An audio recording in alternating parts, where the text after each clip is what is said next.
Hello, folks. Thanks for tuning in again to the Britt Kanawha West Hancock Athletics Podcast. Dan Kroll here, episode 83 on July 17th, 2023.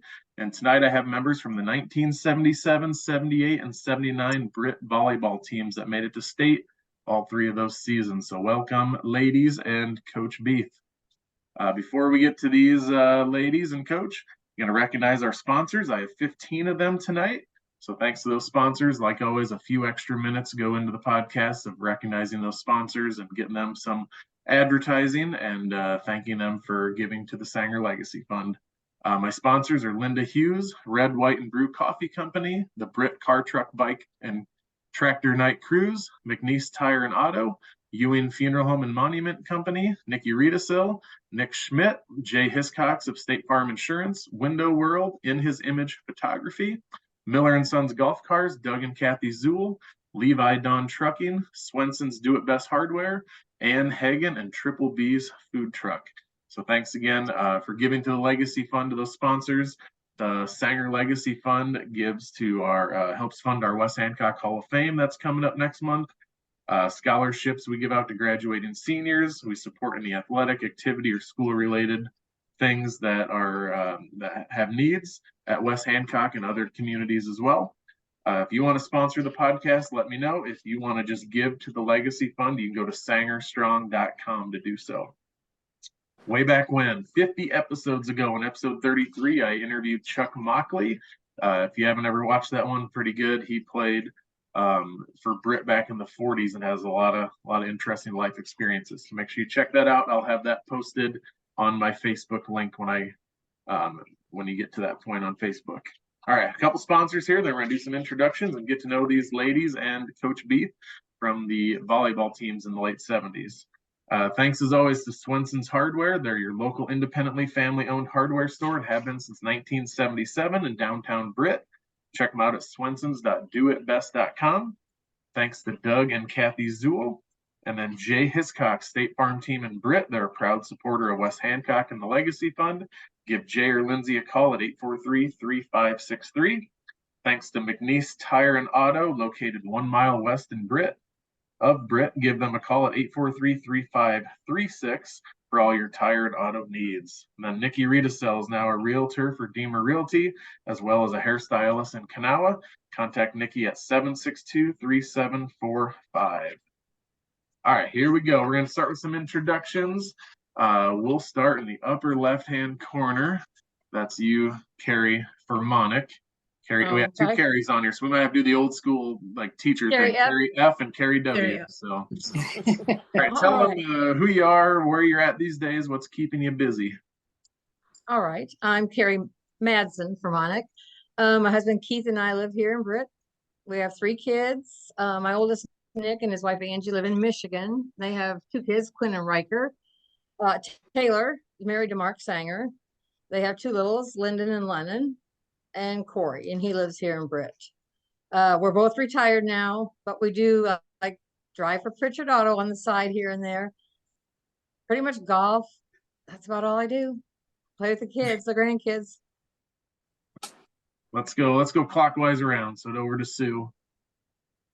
Sue Haddix Hesley, live in Gillette, Wyoming. I'm retired, taught PE for 28 years. Have 2 sons, married to David. I think I was born married. What is it? 36 years. No, you weren't. Yeah. I have a son that lives here, married to Courtney. They live in Gillette. Another one lives in Rapid, 2 grandkids over there, and just hanging out, going to the lake, golf, ride my bike. So, yeah. I'm jealous of the first 2 of you that had to brag about being retired. Carrie W. What's up? Carrie W. Well, I think I'm on my 3rd lifetime now. I'm returned. I started off teaching in Iowa in Clear Lake, and I went to California for 30 years, and I taught there for a while, and I worked for the California Teachers Association as a representative. Tried my hand at consulting, and then I came back after 30 years, came back to Britt. And now I'm relaxing over at Target, having a good time. And I'm also keeping nice and busy on the Britt City Council. Nice. Melanie. Hi, I am Melanie Carter Peters. I have two biological daughters, Cassandra and Jessica, and Jessica has two children and Cassandra has one, and we are a blended family. So my husband Steve has three sons. We're one girl short of the Brady Bunch, and that's okay. And combined, we have 12 grandchildren and one on the way. So holidays are a little crazy around here.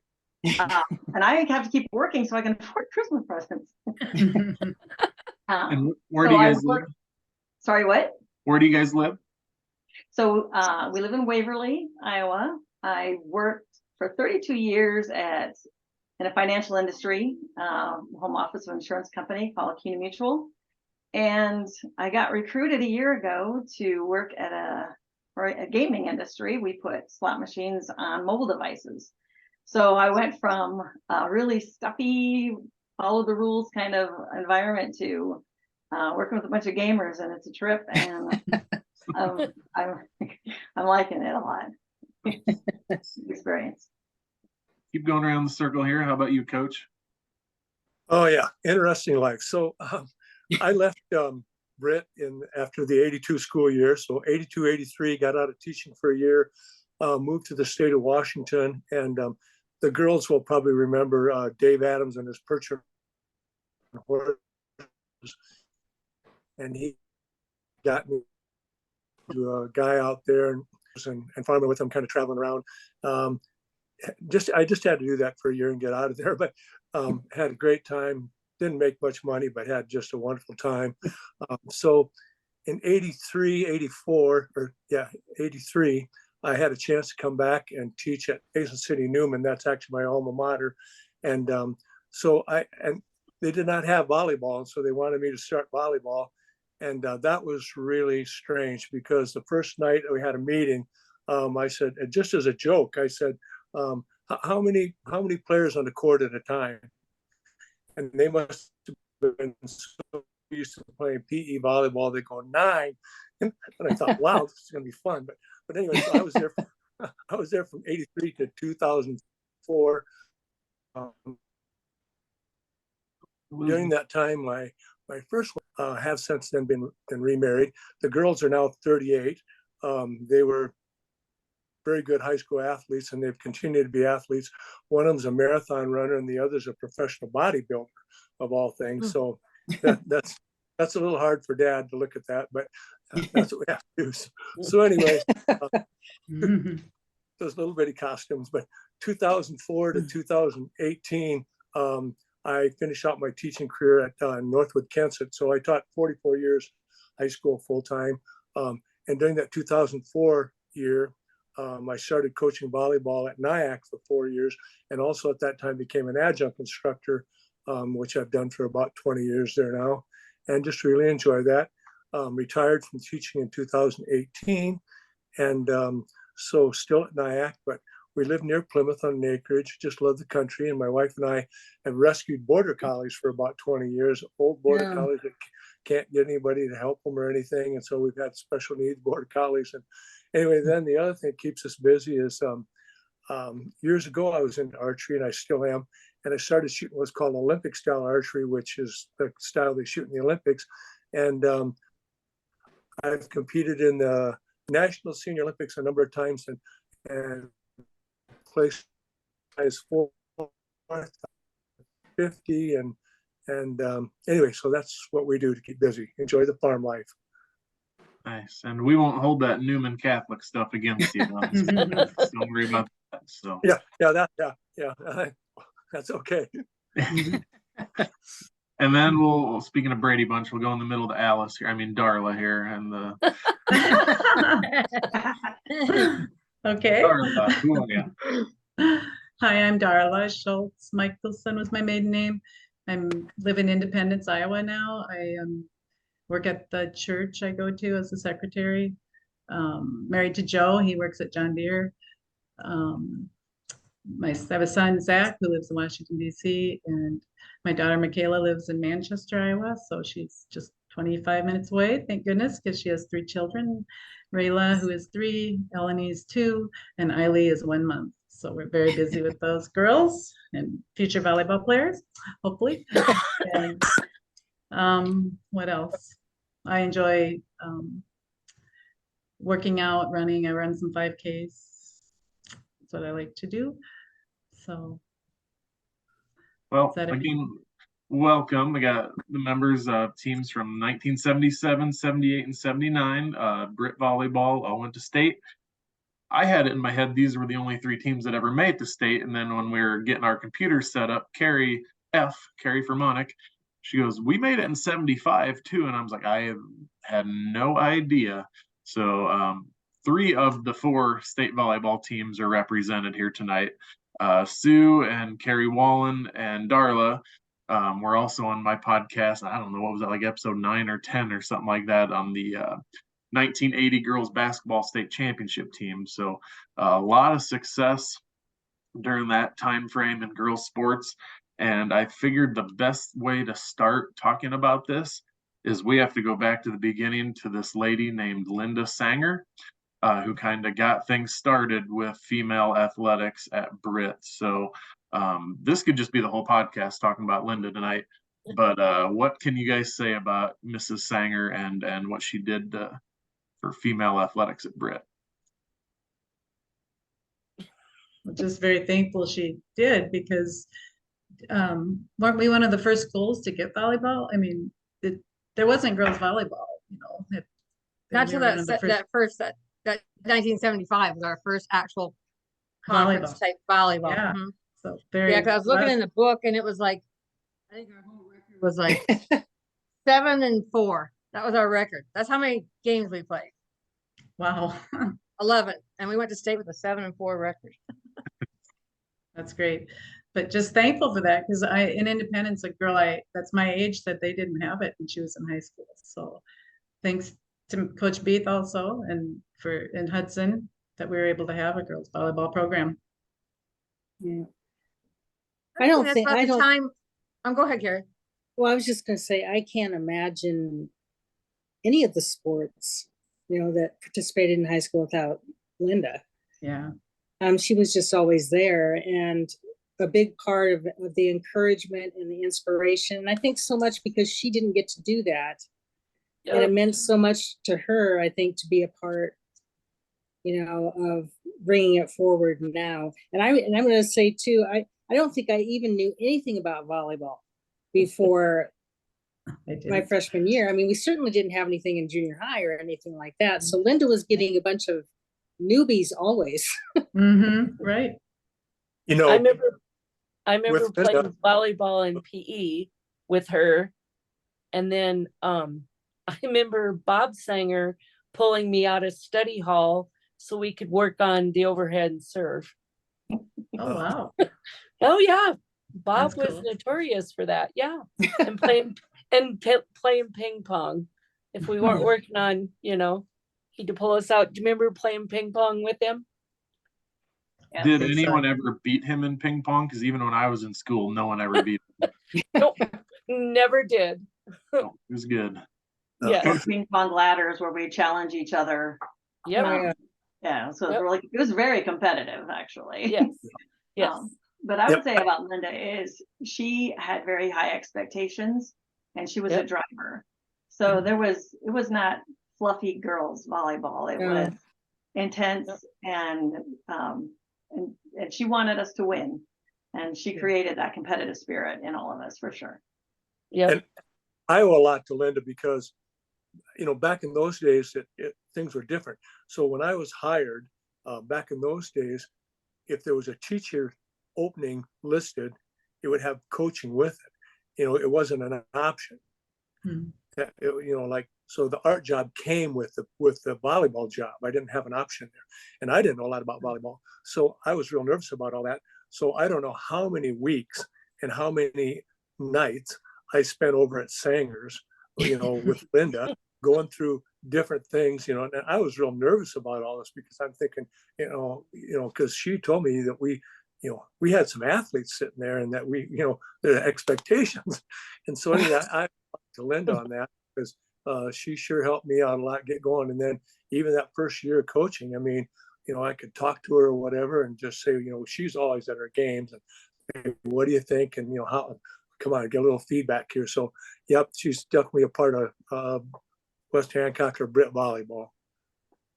And I was in Britt a couple weeks ago, and I swung by her place at the Summit House and sat there for a good half hour and talked to her. And I told her I was doing this podcast with you guys.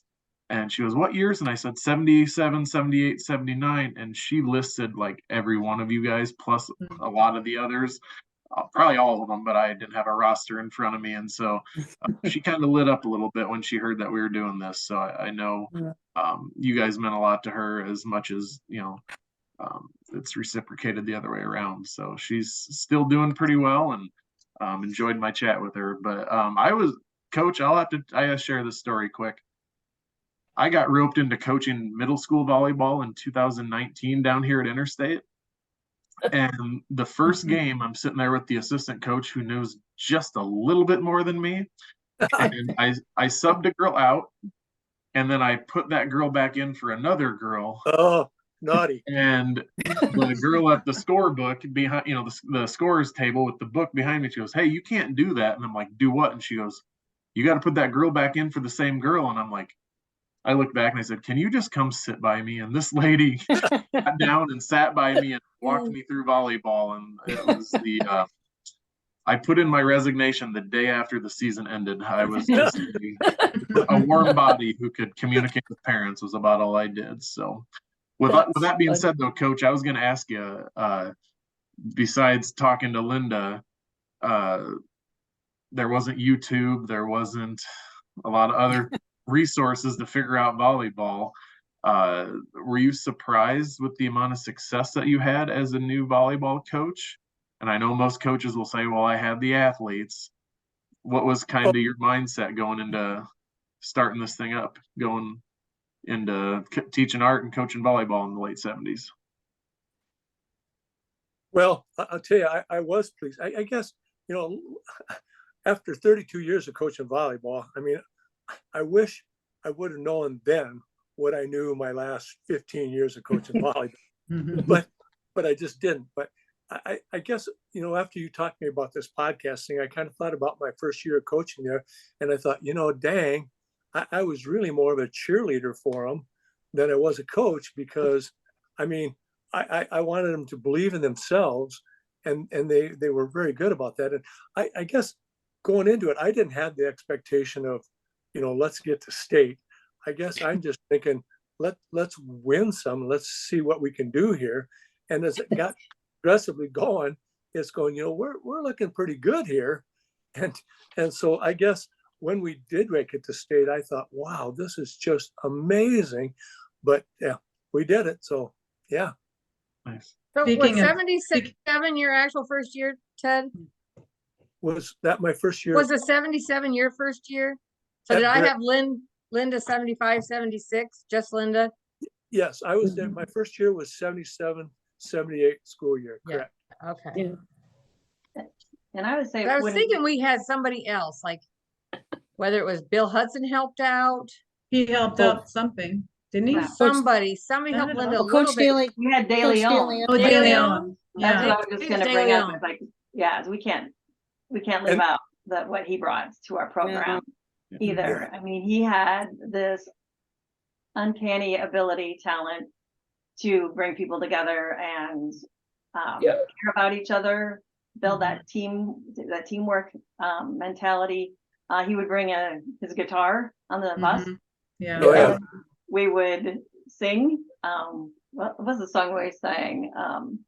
Mothers tell your children. What? I don't remember that. Yeah, and we made a recording of it, actually. House of the Rising Sun. That's what it was. House of the Oh Rising yeah. Sun. I don't know why that one, but we sang it all the time. Yeah. The And deal with Al helping was that, so my first year there, well, let's back up a little bit. I got to tell you girls this, Dan already knows.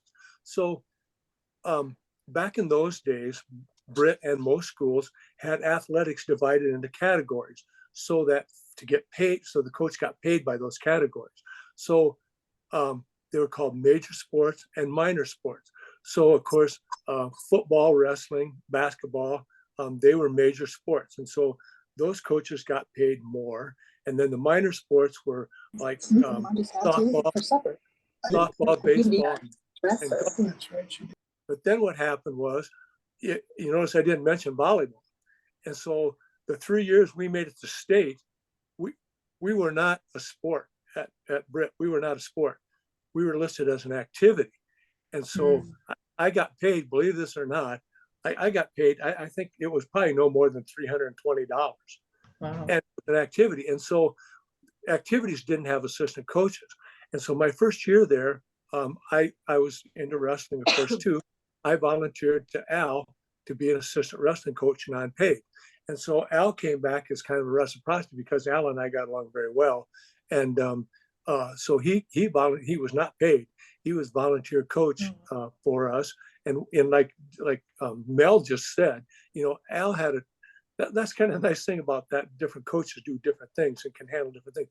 Al did a great job of keeping things together, and of course I was the bus driver. So on away trips, I'm driving the bus and Al's back there getting everybody together and singing songs and having a good time, and that's just a good way to relax. I mean, I don't think we ever, you girls have to answer this. I couldn't, but I don't know if we ever went into a match really tense. I don't know if we did. Did you? Were you really tense when you went in, or were you going, okay, we're good, relax, we're going to play? I think there was always a little tension. Yeah. But I would say the other thing that De Leon brought is he brought another level of athleticism, because the wrestlers, like you mentioned, Ted, would different things that you would do as program. So if you guys remember on tournament days, we would go in early morning. We had to be there an hour before the bus left and eat ice cream and cereal. Yes. Special K. Carbohydrates. Special K. Yeah. At the first it was like that. Strawberries. But it was just, that brought that level of intensity, I think, that he brought to all the programs that he worked with. Yeah, I was a little surprised when I saw Al De Leon as an assistant volleyball coach, because a little different than wrestling, and man, it's just that was neat. And I was like, knowing him, he was probably excellent at it, and it sounds like he was. So just like, do you remember wearing the weighted vest he had us wear at practices? Right. Oh yeah. Tried to jump in those things. I remember. So funny. And he knew a lot about part of that was injuries, or if shoulder was sore or something. Again, he knew I talked to Dan about this earlier. Coaches we're kind of losing you every once in a while, Ted. Okay. So I was going to say one thing about Al is that, he felt like I did that, we were a girls' sport. Oh, we weren't a sport, we were a girls' activity, but we should be equal to the boys. And Al was good about that too. I mean, Al had coached males all his life prior to that. And, so it's like, well, we can do things. Why shouldn't we be treated like the football team? Why shouldn't we be treated like the wrestling team? And so, Al was good about that. And so, he knew a lot about conditioning, and somebody brought up the weighted vest thing, and that was great. And the Special K and strawberries, and that was something that we'd feed the wrestlers before wrestling and tournaments. And so it just kind of carried over. It was nice. Al was good for the program. All right, let's dig into 1977 season here. Carrie for Moeckly, you were a senior on that team, correct? Correct. Yep. So that 77 season, 2 years removed from going to state in 75. What'd you say, like a 7-4 record overall? And this season, that was when I was the sophomore year. But by your senior year, obviously the schedule had changed, because what I found was you guys were 22, 2, and 4 in matches with a 55-9 game record going into the state tournament. Osage got you guys in the conference. And obviously we know in all sports and all these podcasts I've done that they were 3A, were 1A, maybe 2A in most things. So they're a lot bigger school. Both the Carries, so Carrie Madsen, Carrie Wallen, were all North Iowa Conference selections, along with Mary McWilliams, Mary Sullivan, and Joyce Larson from Osage, and Trina Stensrud from Lake Mills. What do you guys remember about that 77 season? For the rest of you, you would have been sophomores. How much of a role did you guys have in helping with Carrie's senior season? I just remember prior to that season going like that summer to a volleyball camp up in Osage. And is it Jody Dozier? Is that what her name was, Sue? That's Yeah. She's your relation. Oh, Yeah. She's your relation, isn't she? My No. sister-in-law. Yes, that's right. Yeah. Anyway, oh my. You see why they're as good. I mean, we were so sore after day one. We couldn't hardly walk to get to day two. But by far, their program was up there. So I remember that. The only other thing that really stands out to me is that since volleyball was relatively new back then, a lot of towns didn't have enough people in their conference or anything. And so we got invited to Webster City's conference tournament because they only had a handful of teams. So they invited us to come play there for their conference tournament. And Carrie and I made their all conference volleyball team. So we're in North Iowa, or we're in two different volleyball conference, whatever. What would they have done if you guys won their conference tournament? That would have been interesting. This think year's we did. conference champion wasn't even in the conference. It was us. We did You win did it. win it? Did you get a trophy and everything for that, or was it just congratulations, thanks for coming, you won? Thanks for filling the spot. I don't recall. Do you? Get out of Patty? town. Maybe we got a medal. I don't know. I don't remember either. There you go. I wrote that down. That's something I'm going to look into. You have to look that up. Intrigued. Another time too, and I think it was probably 79. And I hope the girls remember this. I had become friends, or at least let's call him acquaintance, with the Webster City volleyball coach. And he contacted me, and I cannot remember the name of that conference at that time, Webster City, Eagle Grove, Humboldt, Clear Lake, that bunch.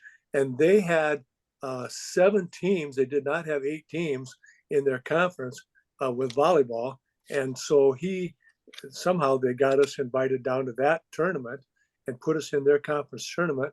And we did win that, and we did get a trophy on that. I don't know if you girls remember that or not. I do remember that I wanted to get the heck out of there because I know we placed at least a couple of people on the team, but I got cornered after that tournament by the Iowa Falls coach, and that coach was not a happy camper. That someone came from out of their conference to win the conference tournament and wanted to know how we got there and all that. But so it must have happened twice. So not only were we. No, I was speaking of the same thing. That was the same one I was talking about, Ted. Okay. That same, tournament. okay, Yep. okay, Carrie and I so made that all conference. Yep. Okay, that was your senior year. Okay. Mhm. Okay. You would have thought, though, that was the North Central Conference. You would have thought there Right. would have been a consensus amongst the coaches or the schools of like, we're either doing this or we're not. See, it's almost weird to me that the Iowa Falls coach didn't know, or he just Or thought, you all, it's Britt. They're smaller than we are. But Exactly. Yeah. it's interesting. That's what I was thinking. They probably didn't imagine that it would even be a contest, but Turn into an issue. I want to see a list of just a conference champions. placeholder.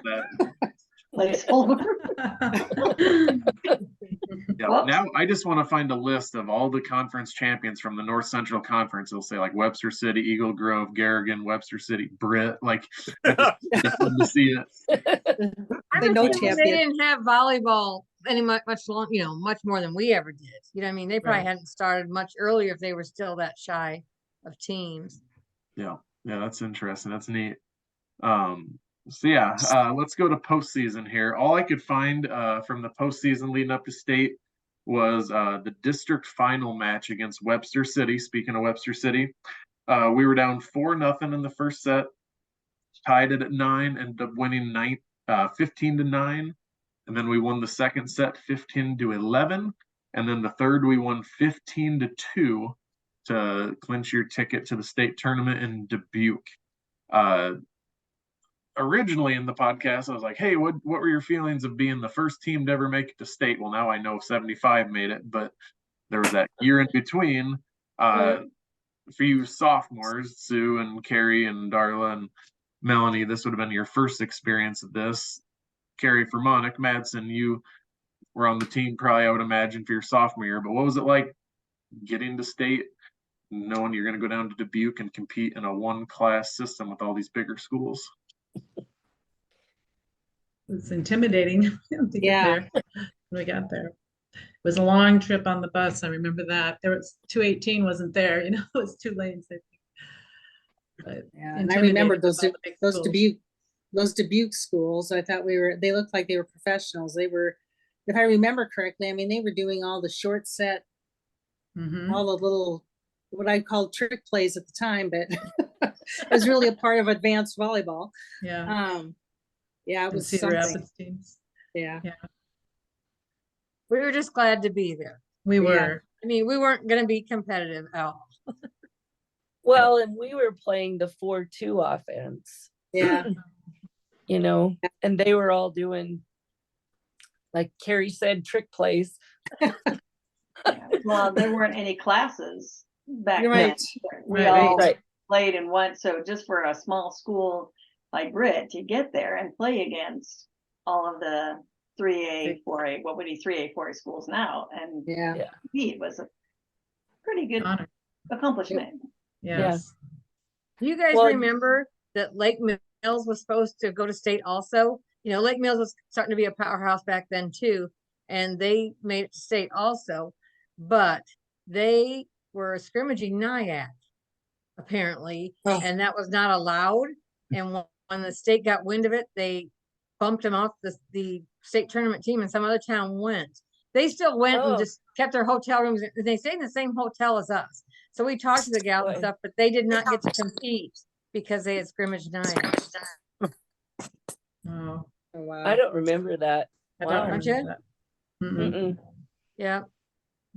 What I was just remember oh, to sorry, Sue. look at the scores, 15-2, 15-1. I think we were pretty excited that we scored on them.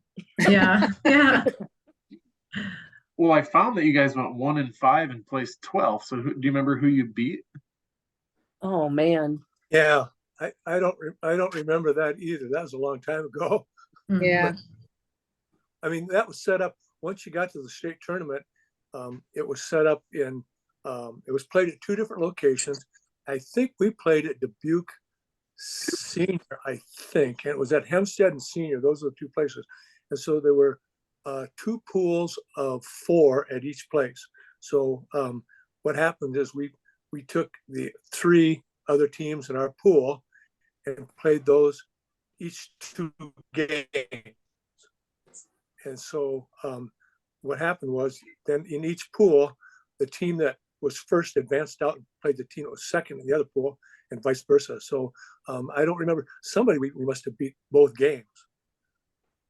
Yeah. If we were 5-1 or 1-5. 5. Yeah. Right. Anyone remember which team that would have been? It wasn't in the annual. The Britt paper has been great to me 99% of the time, but for some reason there just wasn't a lot of information in there.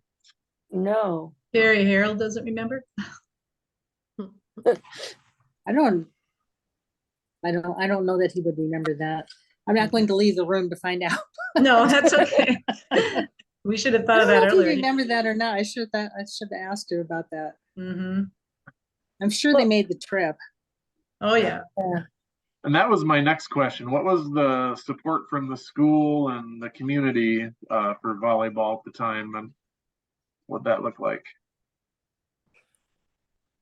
A lot of By the fans, or time we was got to, when we went to Des Moines, because they did Des Moines our last year, right? Right. The whole, it was just like state wrestling, the whole town came. It was pretty cool coming out of the locker room, and they all made a fake tunnel for us, and Oh. it was pretty intense and exciting. We had a good following. Yeah, as far as Dubuque, that first year, that 77, I think maybe just our parents went. Mhm. I don't think we had much of a, Like a pet Following. bus or anything like that. no, I bet we No. didn't have that. Well, according to Ted, you were just an activity, right? So no one really. Yeah, Yeah, it was just an activity. Yeah, Yeah. it grew I quite a can't bit. believe in they the had that 3 that years way. that That's we were crazy. there. Yeah. On the activity thing, girls, I have to tell you this. So, I think it was probably our third year down there.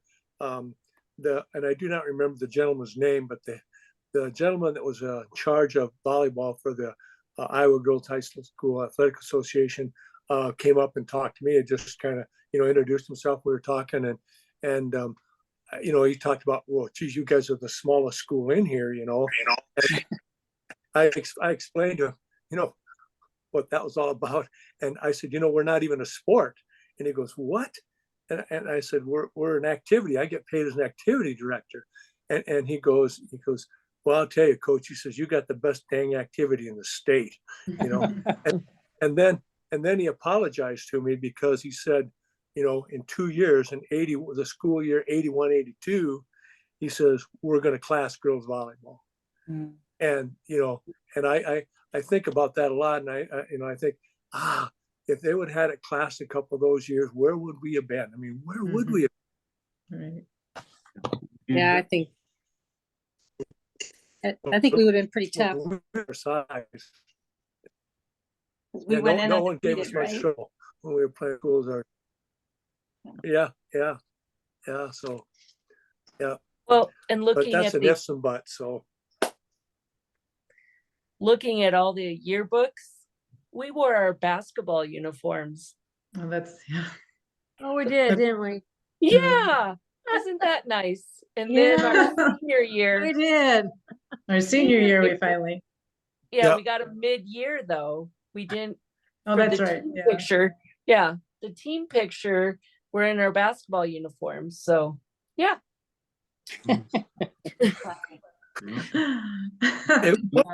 Eventually got the cool 3/4 length ones that everybody Yeah. else. Yes. Yeah. And the short shorts. Oh, God. Yeah. The striped socks, Yeah. Converse tennis shoes. Oh, my God. Yep. Well, so that 77 year, Carrie Fermonic Madsen was a senior. The rest of you guys were sophomores. How did you feel going into that 78 season? Did you feel like, wow, we made the state? I don't know if that'll ever happen again, or did it become kind of an expectation for you guys to make it back those last 2 years? How were you feeling? I always I mean, it felt was a like goal, of course. battling but- Osage was the big thing, I think. Yeah. Osage was Yeah. our big battle. Yeah. Sorry, Darla, what were you gonna say?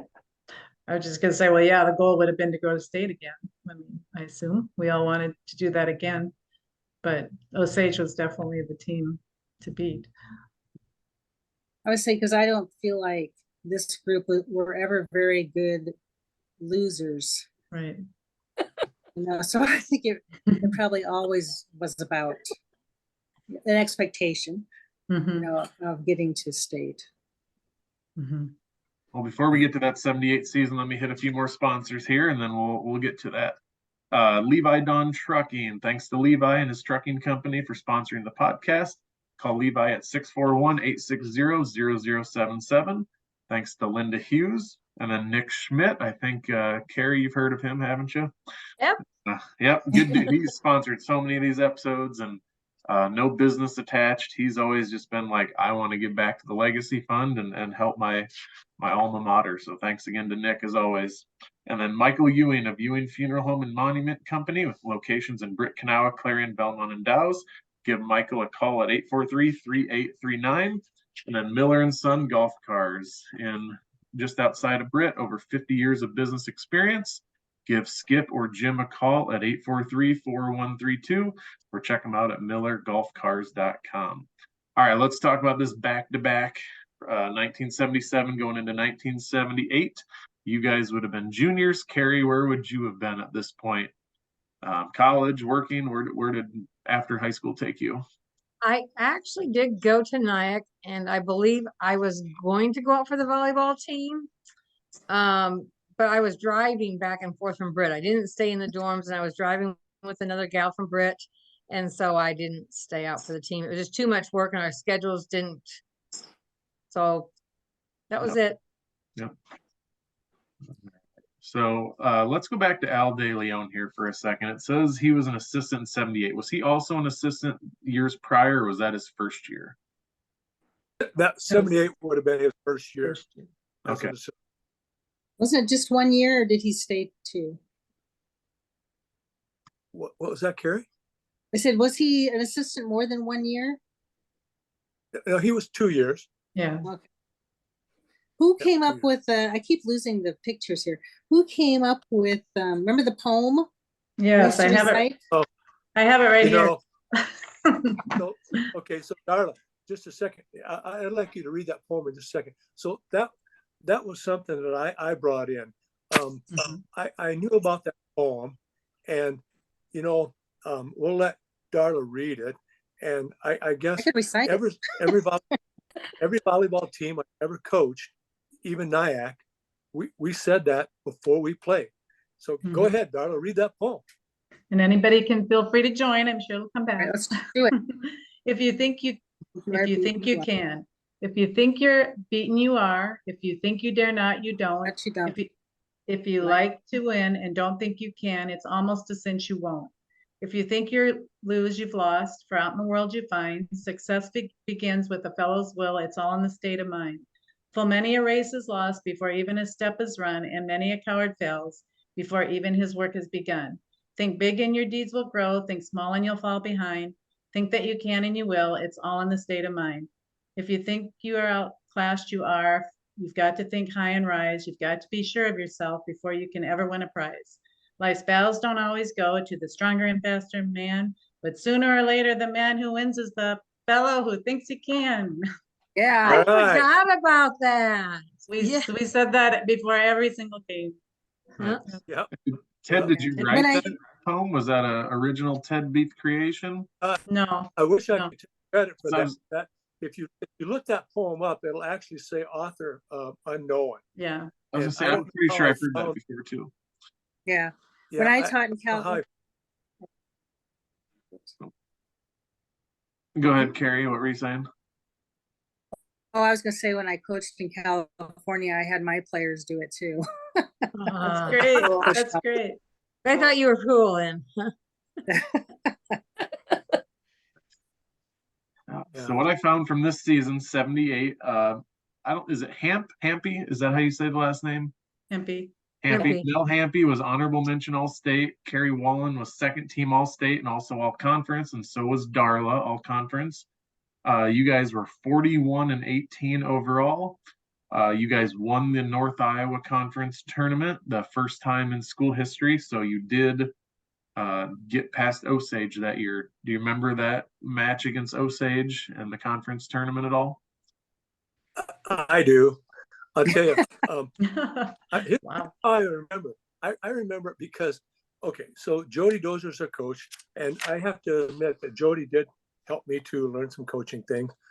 And so we were rivals. But I think one of the things is that when we were on the court, and I don't care who we were playing, except maybe once we got to the state tournament, you girls had fun and you laughed and you made it fun. And I think that intimidated Osage. I think they're thinking, geez, those girls are having fun. And they got all tense, and they just fell apart. And that was so cool because, I can still remember one time Mel had a dig in the back row. I mean, it was just a tremendous dig, and up the ball goes till perfect up front. And I can still see the ball leaving Mel's arms, and she's laughing, because we're having a good time. But that's just how we played. That's a hustle for sure. You're probably Yeah. just surprised you dug one of their spikes. Their spikes are pretty nasty that if you got the dig, you're like, hoo-hoo, and it didn't go out of bounds. Yeah. Yeah. Ladies, you remember what we did when we had an ace spike? What'd we do? Remember the whistle? Yeah. Remember that? You know, Might have been later. we used to do a whistle and then do a rodeo. Yeah, yeah.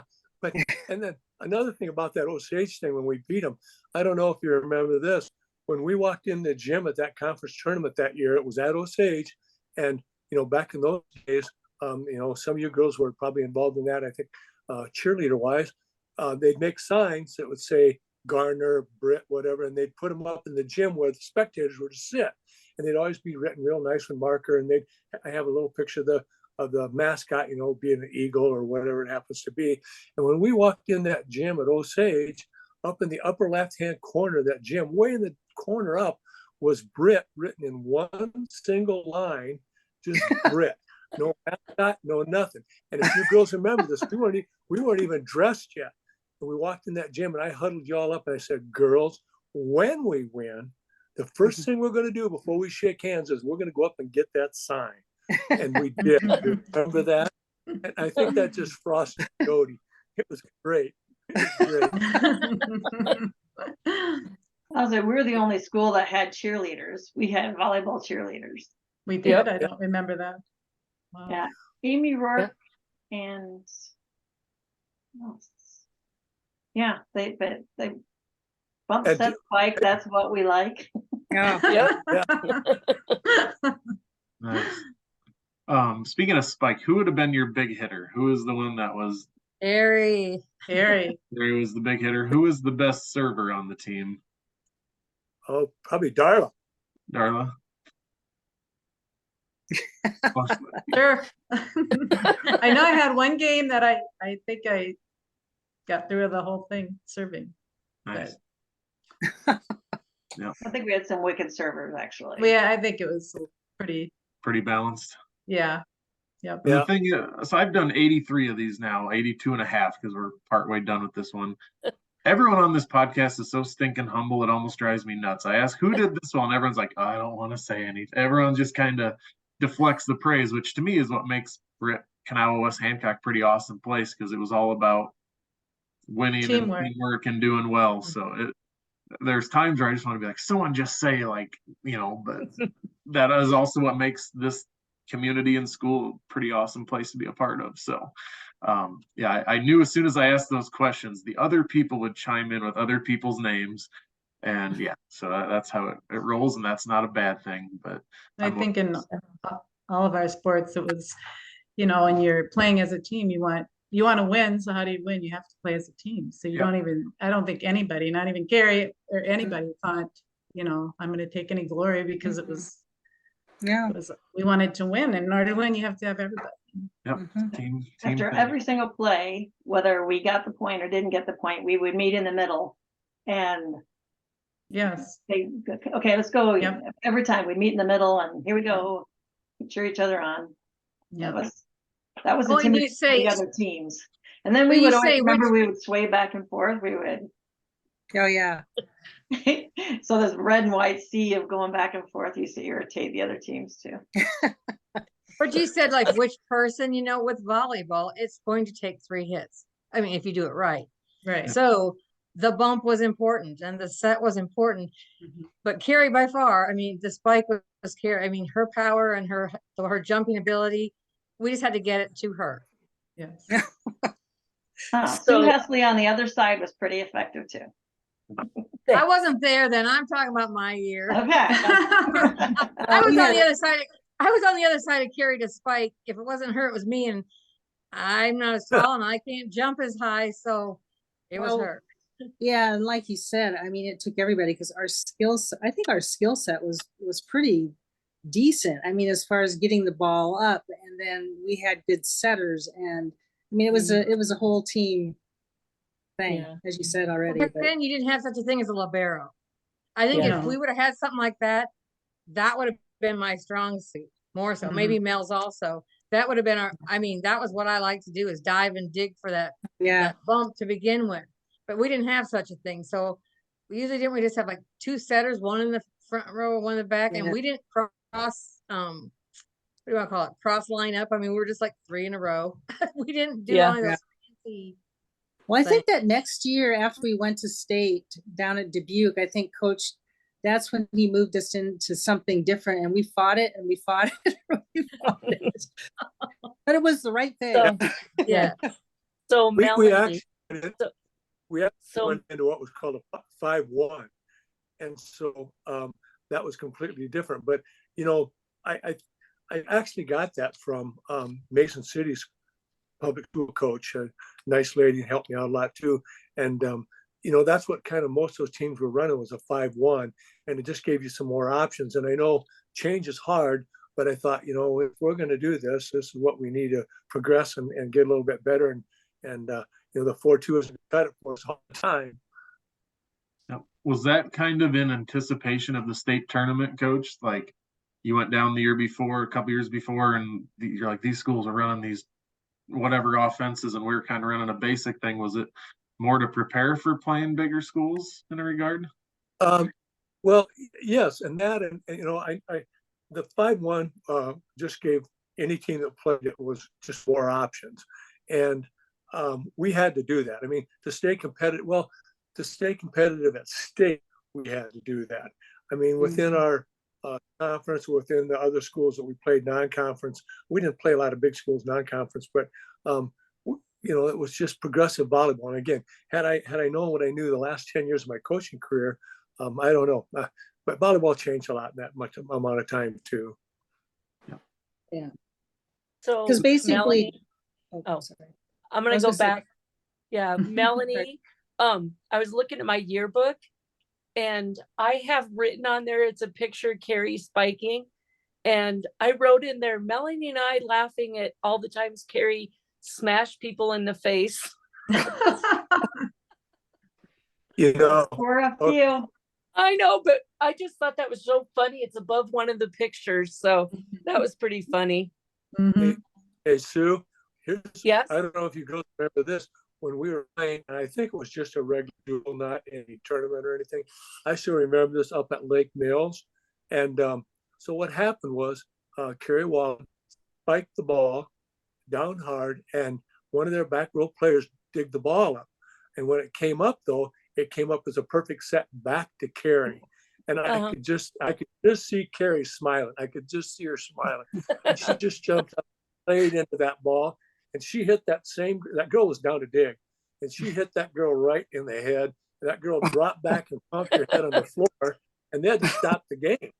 I mean, that girl was out for a while.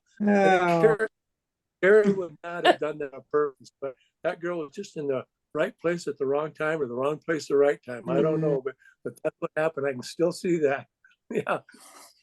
And she probably didn't go to dig another ball the rest of that night. It was done.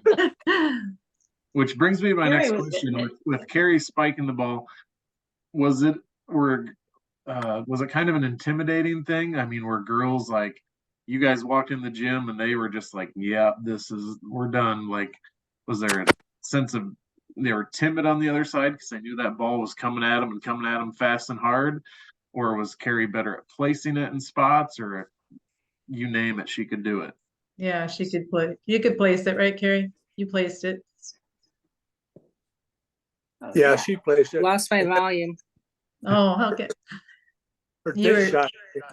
She Her she dig was shot I love powerful dig. for sure. Yeah. And then when you think she's gonna slam it, then she would just do the little dink over the edge. Yeah. You know, as far as that, the next year after, so it would have been the year after you girls graduated, we played Clear Lake like always. And their coach came out to me before the varsity started and said, Coach, I've been waiting 4 years for this. You know, so she knew, you know, okay, this group is gone. So I've been waiting for that time to come. But, yeah, Finally. finally, yeah. Yeah. So let's go to districts here in 1978. I think there was a typo in either the paper or the annual. It says we went 15-0 at districts, but then it lists 6 teams, but Central of Fenton was in there twice. I'm assuming playoffs were one and done, so we probably played Central once, or did we play them twice? How did that look? We played them once. That has to be a typo. That would be a because- typo because I'm like, then the math didn't add up. So Yeah. What happened is in post play, and the state athletic association decided this, they would simply group into districts and just, and I'm not even sure how they put the brackets together. They would just put a bracket in there and you just work the bracket out. And so that's in Central Fenton happened to be in there somewhere. I don't know where it was along the line, but yeah, we only played them once. Yeah, I figured as much, especially with it being 15-0, 5 teams, 3-0. You guys beat Algona, Grettinger, Central Fenton, West Bend, and then Mallard. That was before West Bend was West Bend Mallard. Getting to state after those 5 nights of volleyball. Where was state in 78? I know you said Des Moines was 79. Was it still in Dubuque in 78? I Yes, think so. still in the. Yeah. Didn't we go 2 Well, years to that's Dubuque? things And I went to Dubuque in 75 and 77. And then did you guys in 78? Yep. I think yes. so. 79. Yeah. Like it moved to Des Moines. Mhm. Yes. Right. Was it different going back in 78 compared to 77? I know we said maybe the expectation was there, but did it feel more business-like in 78 compared to we're just happy to be there in 77? What was kind of your mentality going into that second straight state tournament for you guys?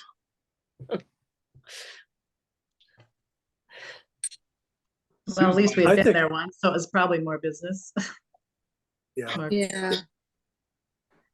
But it wasn't classes yet. Still So, wasn't classes, yeah. No. Yeah. Never was classes, ever. No, No. not for Oh, us. that's Yeah. right. Yeah. So my next question is, I got who you guys played here. You lost to Mason City 2-0, and this is pool play essentially. Then you tied Waterloo West, each won, and then you lost 2-0 to Cedar Rapids Kennedy. How can you have a tie at the state tournament? Wouldn't you play that thing out to see who won, or how did it go by a point system in pool play? How'd that go, Ted? Do you remember? Yes. Well, what would happen is, again, so everybody was going to have a 6-game record. And if there was a tie, like say a tie for whatever the tie was, there would be a 1-game playoff. And so that's what happened. I mean, we were not involved in that, but there would be a 1-game playoff if there was a tie. That's how they dealt with that. So you could go 4-1-1 or something like that, or 3-2-1. But then if there was identical records, then you played it off to go. Well, and not only identical records, but it was who you lost to. Yeah. Who you lost to. That's how it worked out. Yeah, I just saw that tie with Waterloo West, which it's mind blowing that Britt and Waterloo West played each other in anything. But then it's like, you're at the state tournament. Why wouldn't you just play it out until somebody won? But times have changed and different formats all the time and different things. That kind of stood out to me. So, Right. Again, how do you think you guys would have done if there was even a 2 or 3 class system? How good do you think you guys were in 78? We would have won. Think you would have won it all? Yeah. I think we would have won. I think we would have won. Mhm. Yeah. I think we would have been. Yeah. I think so. Kind I of do fun too. not fun to And look what back class at it, were but we? What class were we like in basketball and stuff? 2A. 2A. Mm-hmm. That's something De Leon would say to me every time he'd see me forever. If there were classes, you guys would have been the state champs. Mm-hmm. I believe it. Too. Definitely. All right, well, let's move on to 79 here. Before that, though, I'm going to get to my last set of sponsors. Ashley Mosier, she now has 2 businesses in the Britt area, In His Image Photography and Red, White, and Brew Coffee Company in the old Hobnob building. Thanks to Ashley for giving to the podcast, to the Sanger Legacy Fund. I'm excited for her official business and the old Hobnob to open up here soon. Wednesday night, July 19th, is the first of 3 Britt Car, Truck, Bike, and Tractor Night cruises, hosted by Jared Wingert of Mojo Productions. Give Jared a call at 515-408-1074. Check out their website, brittcarcruise.com. Thanks to the Showalter family and Window World of Mason City. for giving to the podcast. Once an Eagle, always an Eagle, Fly High, Coach Sanger and Joey Showalter. And then Triple B is owned by Brett Kozlerich. He was my student teacher a couple years ago. I worked for him a couple weekends ago, and then last Thursday, I hand breaded about 125 tenderloins, and we sold every single one of them. And my back still hurts from that night. He amazing food, amazing business, great guy. Give him a call at 641-895-0885. That's Triple B's Food Trucks. All right, 1979 was the year of the three-peat in terms of going to state. You guys also won another conference title. In terms of accolades, Carrie Wallen was first team All-State. Mel Carter Peters, you were first team All-Conference. Sue was honorable mention All-State, and Lori Love was honorable mention All-Conference that year. In the postseason, I found that you guys beat Corwith Wesley, Algona, Emmitsburg, Central, Fenton, and Clear Lake. All of them 3-0 again to give you a 15-0 district record to make it back to state. How'd you guys feel as seniors, the four of you? This was it. This was your last year. Was there any added pressure on you guys to know, like, hey, if we don't get it done this year, you always want to end your senior year on a high note. How are you guys feeling that last season? I just remember it being fun. I just enjoyed it. It was just, of course, we always wanted to go to state. That's the goal, to go to state. I felt like I think I Sure, remember sure. feeling like we really could win some games At this state. time. Yeah. Mhm. Even though I knew it wasn't going to be any easier. Yeah, it's just the other schools are so big. Yeah. Yeah, but I agree, Carrie. It's like we feel like we can win some this time. And like Mel said, one of the cool things is by then we had, we always had a great following at home, always. And even when we went on the road, it wasn't too far. But the first two times at Dubuque there that I coached, we didn't have a lot of people or parents there or fans. But that year, like Mel said, down in Des Moines, and I attribute that to a wonderful lady named Linda Sanger, because Yeah. Linda was a pep, I think it was pep club, correct? Yeah. Right. Pep club person, and she got a lot of enthusiasm going there. And I believe I believe the school even had a pep bus or two to go down there. So And that was, imagine walking into Dubuque to play at the state tournament, and you've got 6 or 7 people there, and the other teams have 30 or 40 or 50 people there. And that was kind of I don't know, not much, but I know when we got down to Des Moines, that was sweet. Like Mel said, we had that great following. They made the tent or whatever you want to call it, so that you girls ran through. And I think that was just a special way for you girls to end your senior year. yeah. I agree. And Stu's just smiling and laughing all up here in the right-hand corner. She's just having a good time up there, or she thinks I'm ridiculous. I don't know, but just having a good time. That's Suda. Well, look at I don't know if you saw the pillowcase on her. Yes, I love that. I remember those. Mm-hmm. But Who I made don't know those? who made them. Who made I them? don't remember. I think Linda did. I think Linda had the pep club do it. Oh, Oh, that might have nice. Pep Club pillowcases. That's been. Yeah. Well, they were on our beds at state. Mhm. oh, nice. Right. Yeah. Yeah. pretty cool. That was cool. Do you guys remember where you guys stayed, how many nights you were down there, type of thing for the tournament? Do you remember what that was like? You got to think about. I mean, I think we probably went down on a Thursday and played Friday. I know that's how it was. We went down on a Thursday, and pool play was on Friday, and we had to advance out of there to play on Saturday, which we did not, but we stuck around and watched Saturday's games and then came home. The school footed the bill for 2 nights of hotels and all the accommodations. Barely, but For your lowly activity, not even a minor sport. Still just, that blows my mind.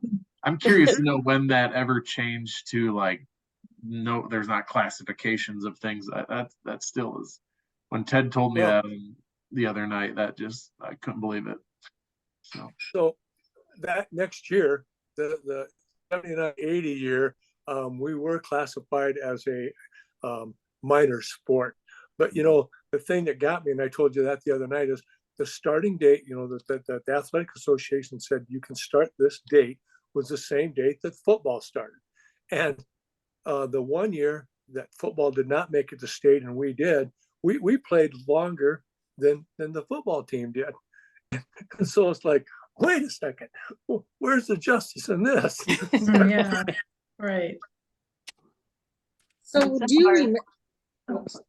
do you remember other small schools down there? There had to be somebody. No, there was not.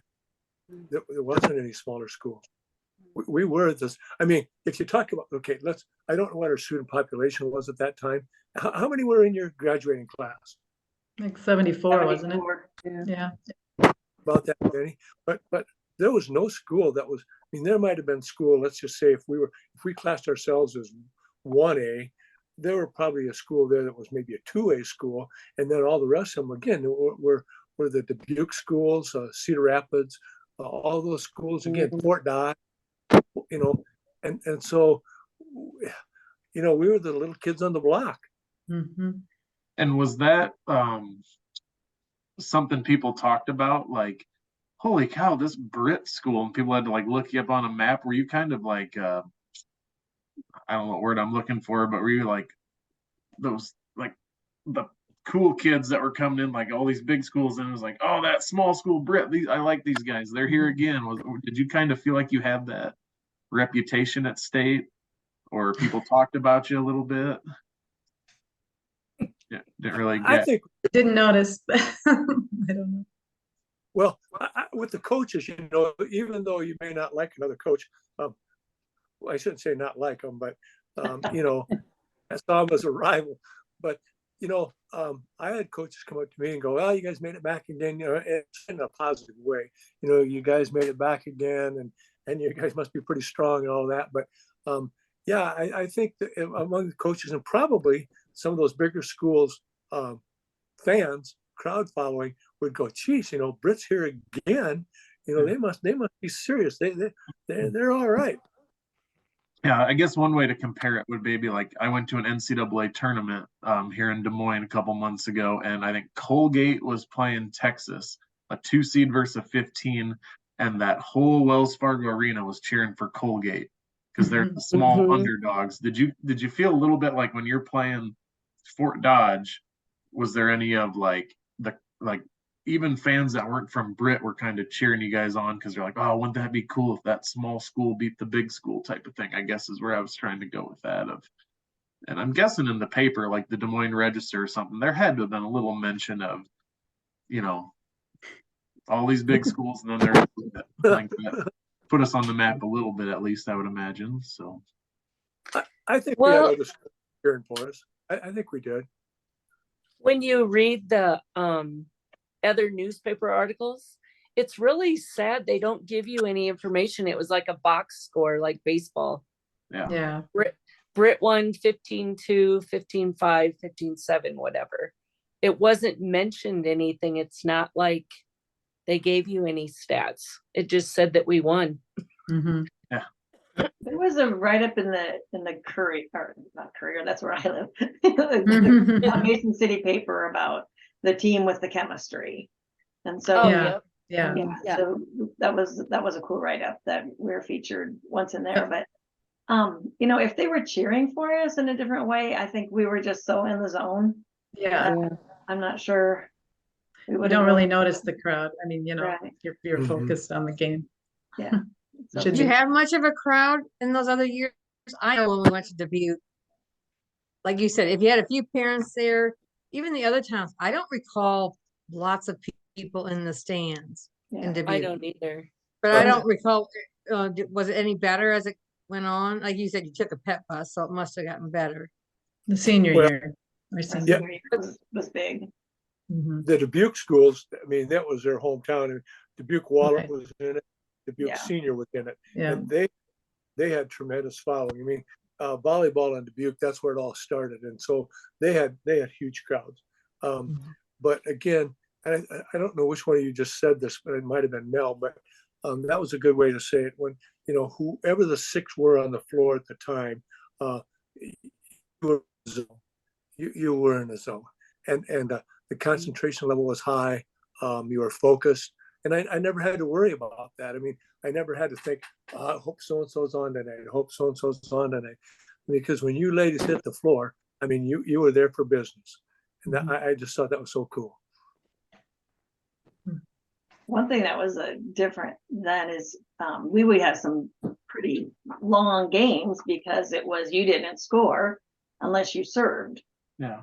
Yeah. It wasn't the rally scoring, so we could get back and forth, and you had to win by 2, and we would have some long, intense games Mhm. Yeah, yeah. until we started dominating.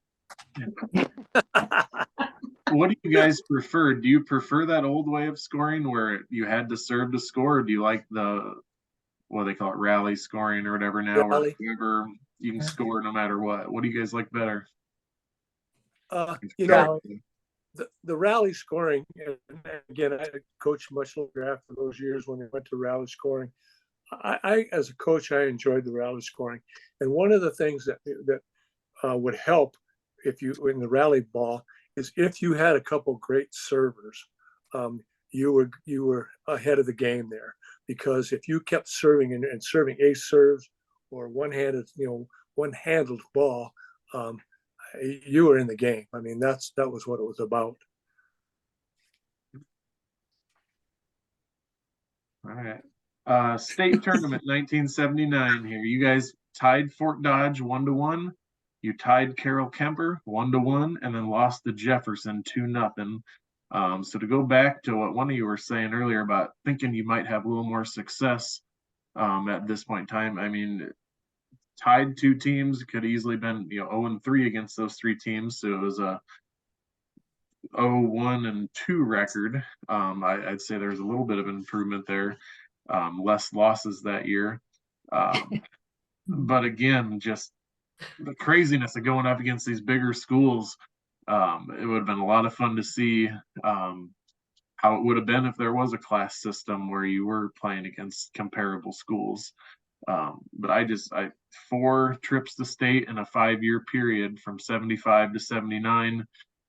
Obviously something that hasn't been done again in school history. We haven't been to state since these years. And me, there's no trophies in our trophy case for these years because, like you guys said before we hit record, they only gave out trophies to the champ and the runner-up. And so a big part of me wanting to do this podcast with you ladies and Ted is, you can walk through the school and go through the trophy cases, and there's nothing in there that shows that those 4 years made it to state volleyball. And to me, I don't like that. Yeah. We're going to do something about that. Well, that'd be good. That'd be nice. Yeah. It seems like there should have been trophies for like conference champion or something. Yeah. Yeah. There are conference ones, but state. Oh, there were. Oh, You go- Okay. Oh, Yeah, okay. you go to state, man. There needs to be something in there to commemorate your guys' seasons for sure. district champ. or I'll throw in something. $20. Make our own trophy. I will too. I will too. Me too. Yeah. You guys, I don't know. I know some of you guys more than others, but I get my mind set on something for something related to Britt. Now, West Hancock sports, I'm going to make something happen. So stay Yeah, tuned. thank on you. that. So Yeah. Thanks for all you do. as we Yes. wrap this up, real quick here, my next podcast, I have Brian Peterson. I have 2 members. Hopefully, I have 1 for sure, maybe 2 members of the 1956 wrestling team that was like, I think 2 points away from winning a state championship in a 1-class system. Seniors from the 2015 boys basketball team. The linemen from the 1973 football team. We're going to watch the state championship game together on the podcast. And then Cool. Nick Schimdt, Carrie's son, Nick, will be on the podcast with me this fall sometime. I don't have dates set for that yet, but as we wrap this up, guys and gals, what are some of your takeaways from playing volleyball for Coach Beath and being a part of this dynasty you guys put together in the late 70s for Britt volleyball? First thing that comes to, I was gonna say, the first thing that comes to mind for me is fun. Mhm. No, it was fun. It was so different than other sports that I played. I mean, just everything about it was different. And that really was because of Coach Beath and of Coach DeLeon and Linda as well. I mean, that's the reason it was different than any other sport I think that I played. But it was fun. It was competitive. It was intense. But I just keep coming back to it. It was fun. It was a lot of fun. I agree. Yeah, I echo what you say, Carrie. And you know, when you're a four sport athlete, like most of us, I believe, were, volleyball was by far my favorite. I loved it. Fun. I could have played that all year. Yeah. Well, and I walked on in college and played 4 years at college, started 4 years, and then I was a captain my senior year, and it was all to you guys. I had so much fun playing with you guys. So wasn't quite as fun in college, but you know, it was great. So thank you. I had a great time. Where did you go to college, Sue? I went to Buena Vista College in Okay. Storm Lake. Yep. Yeah. Yeah. You know, I think something I want to say before we get out of here is that I would like to thank everybody that was, you know, in those days it was 12 on varsity. Now it's 15. But I'd like to thank all 12 of the ladies because, I mean, night after night, you know, we practiced against some of those people that didn't see a lot of floor time when we were playing varsity. But, you know, they were part of that team. You know, we had to practice and they were there and they helped us get wherever we got. And so I'd like to thank all the rest of those ladies and over those 3 years or 4 years that were on those teams. And, you know, they were all Britt Eagles and all volleyball players. And I just want to mention, we had a player who's not with us anymore, Tammy Brum, who's probably one of the most upbeat, positive people you could want to have around you. And she would have loved to have been a part of this conversation. Yep. Nice.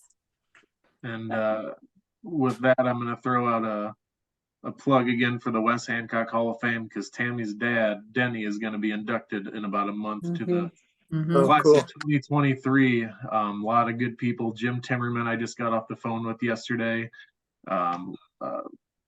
This 1980 girls basketball team got put in last year. Several of these volleyball teams I know will go in the future. So if you can get out to the Britt Golf Course on August 25th, we're going to have a good time out there celebrating some of those teams and individuals that are very deserving. And as we wrap this up, Ted, I want to say one thing. I've had a blast getting to know you. When I approached him, when I kind of learned about these volleyball teams, because again, I hate to say it, but it's kind of the unknown teams of the Britt athletic history, because again, those trophies aren't in the case. And I don't think a lot of people know as much. When I got a hold of Ted, I think it was because I had a question about something for my book about the wrestling part. I said, I need to get a hold of this Ted Beath. He might know some stuff I need. And we talked on the phone for about an hour. And then about a month or two ago, I was driving back from somewhere and we talked on the phone for about 45 minutes. And then Ted wanted to do a Zoom trial to make sure his technology was working all right. And I'm like, oh, I'll squeeze in a quick 5-10 minutes and do that. And I think we Zoomed for like 50 minutes or something like that. And I got off. I went to my wife and I said, I could talk to this guy all day long.